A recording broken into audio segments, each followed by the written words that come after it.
Hello, everybody, and welcome back to a brand new episode. We've got a skill discussion on the board today, and we're going to be talking about engineering.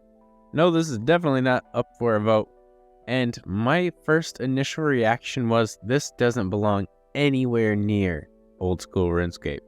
But then I took a little bit of a deeper look into it, and I found out that it might actually fit a little bit better than some of the previously proposed skills. So let me give you my pitch for engineering. Engineering would be a skill allowing players to craft mechanical devices, upgrading their player-owned houses with technological advancements, building and maintaining steampunk-inspired boats, and create early firearm weaponry using a combination of magic and some steampunk elements.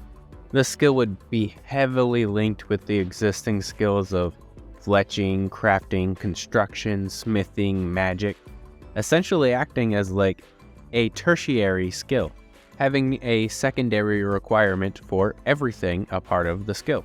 While you may think engineering does not really have its place in old school RuneScape, I'd say that the Dwarves in Keldagrim have something to say to you, as well as the Goblins in Dorgish Khan, not to mention the several mad scientists placed all around Mortania. But those would be great locations to be able to train in the engineering skill. And let's not forget about the player-owned house too. You could train engineering just like you train construction, or it can even be a combination skill to train inside your own player-owned house. While we did just talk about multi-skill training, you would have ways to train magic, as it would play a crucial role in engineering, particularly in the creation of magically infused devices or empowering certain pieces of machinery. For instance, like high-level energy could be required to power airships. We'll get to that sooner than later. But creating batteries, magical batteries even, for the machines and contraptions that you're able to make seems crucial. Fletching, of course, would be integral in the construction of devices that use ammunition, such as our Gatling cannon, an upgrade for the cannon.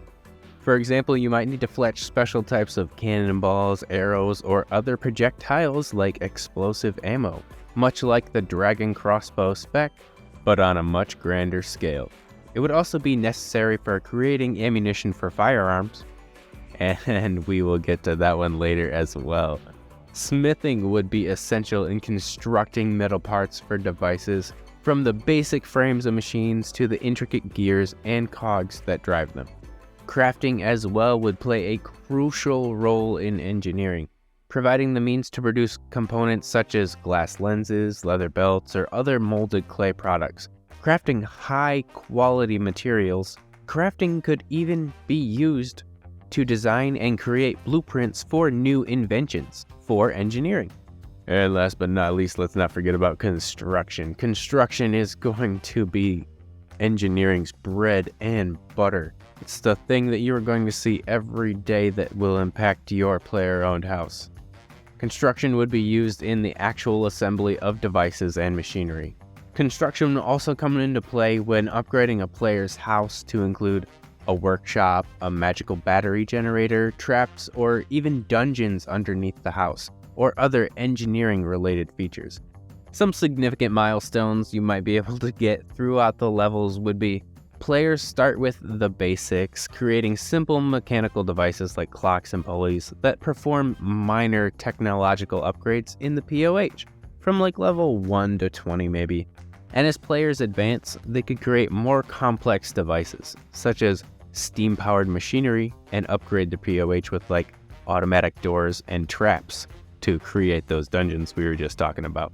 And after we get into like the 40s to 60s range, players could learn to create some basic steampunk boats or early firearm weapons.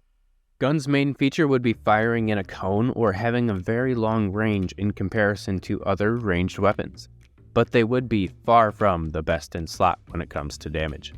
After we're getting into the 60s to 80 level range, these levels are high and players could create some of the most advanced steampunk boats capable of deep sea exploration, or even naval combat, and develop more powerful and efficient firearms. They could also make significant technological upgrades to their POH, like vast dungeons under their house.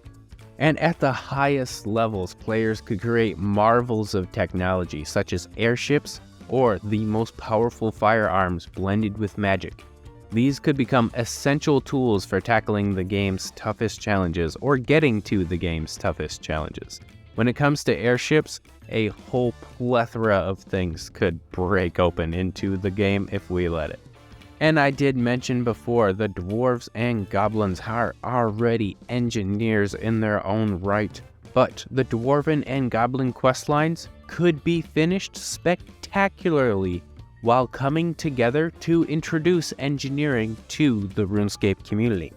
I would love for those two questlines to finish as a conjoined story. And of course, we already know about the skill that's coming out, sailing, but how would engineering actually interact with sailing? And obviously there's some ship upgrades which would really push the steampunk aesthetic of engineering. You'd be able to get a steam-powered engine, or even upgrading some of the cannons to be a little bit more powerful, and that's just on the deep sea. But when it comes to airships, these fantastic machines would combine the principles of sailing with the power of steam and magic, allowing players to take to the skies and explore previously unreachable locations. I could only imagine the Sky Island update that Jagex could actually introduce if engineering ever came to be. Plus, people voting for airships like Zeppelins battling in the air would make for the perfect instanced minigame in my opinion. And no, Zeppelins aren't that far apart from the technology that we already have in OSRS. I'd say that the Goblins or Dwarves could produce one of them now. They might already have, I don't know. And I'm sure a lot of you guys were very curious what I meant. Firearms in OSRS, that sounds stupid. Come on, dude. And I agree with that sentiment. I really do. I don't want guns in old school RuneScape, but this isn't about what I want. This is about presenting the idea the best way it could possibly fit into the game. And I think this is actually how it would happen. So, feasibly, it makes sense that we would be able to make firearms. I mean, it's not necessarily a recent invention, and we have already displayed the tools necessary to create one in-game. It would be great if we could introduce something like a musket or a rifle, and this would have double the range of a crossbow. You'd be able to snipe people in a way, or you'd be able to get that hit off sooner or later as you're running away. This would have a very slow tick cycle though, probably 6 to 8 ticks, meaning the player has to choose their target and timing very carefully. And obviously the ammunition would be crafted using a combination of smithing and fletching, making the higher level bullets that can deal respectable damage despite the slower attack speed. And another gun that could be introduced, and we shouldn't go crazy with introducing too many, but another one that we could introduce would be the blunderbuss. The blunderbuss would be a really unique weapon, and it deals damage to multiple targets in a cone area. We don't have that in old school RuneScape yet, but it would be great for us to start programming something like that, and who knows, maybe a boss mechanic could show up like that later in life. But you would end up shooting 5 spaces in front of you in that cone shape. The range would be shorter than that of bows and crossbows, even at their shortest settings, but its an area effect damage would compensate for this. Like its long-range counterparts, the blunderbuss would have a very long tick cycle. This would balance the powerful area damage, requiring players to time their shots carefully to maximize their effectiveness. I do want to add in what the Gatling cannon was going to be all about.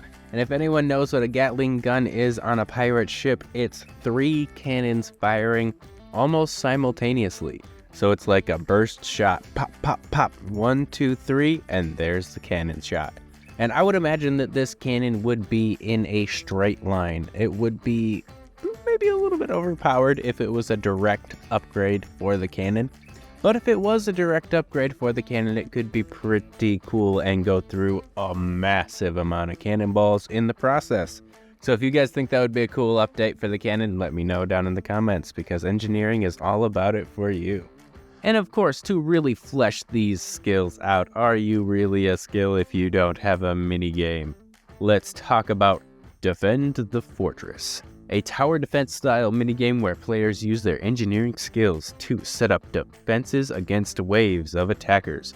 This could involve setting up cannons, building barricades, creating traps, and more.